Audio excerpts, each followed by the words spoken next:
নমস্কার। কি পদ? কবি রবীন্দ্রনাথ ঠাকুর।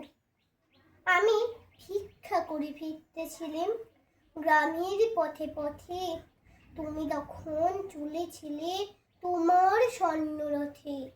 অপূর্ব এক সম লাগতেছিল চোখে মম। কি বিচিত্র শোভা তোমার, কি বিচিত্র সাজ। আমি মনে ভেবেছিলাম এ কোন মহারাজ, আজি শুভক্ষণে রাত পহালো। ভেবেছিলাম তবে আজ আমারে দাঁড়ে দাঁড়ে ফিরতে নাই হবে। বাহির হতে নাই হতে কাহার দেখা পেলেম পথে।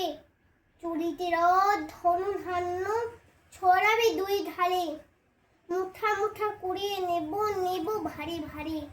দেখি সহসা রথ থেমে গেল আমার কাছে এসে। আমার মুখপানে চেয়ে নামলে তুমি হেসে। দেখে মুখের প্রসন্নতা জুড়িয়ে গেল সকল ব্যথা। হেনকালে কিসের লাগি তুমি অকস্মাৎ আমায় কিছু দাও গো বলে বাড়িয়ে দিলে হাত।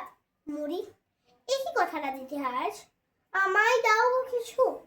শুনে ক্ষণকালের তরে রইল মাথা নিচু। তোমার কি বা অভাব আছে ভিখারি ভিক্ষুকের কাছে? এই কেবল কৌতুকের বসে আমায় প্রবঞ্চনা। ঝুলে থেকে দিলেম তুলে একটি ছোট কণা। যবে পাত্রখানি ঘরে এনে উজাড় করে কি ভিক্ষা মাঝে একটি ছোট সোনার কণা দেখি। দিলেম চা রাজ ভিখারিরে, ছন্ন হইল ফিরে। তখন কান্দি চোখের জলে দুটি নয়ন ভরে। তোমায় কেন দিইনি আমার সকল শূন্য করে। নমস্কার।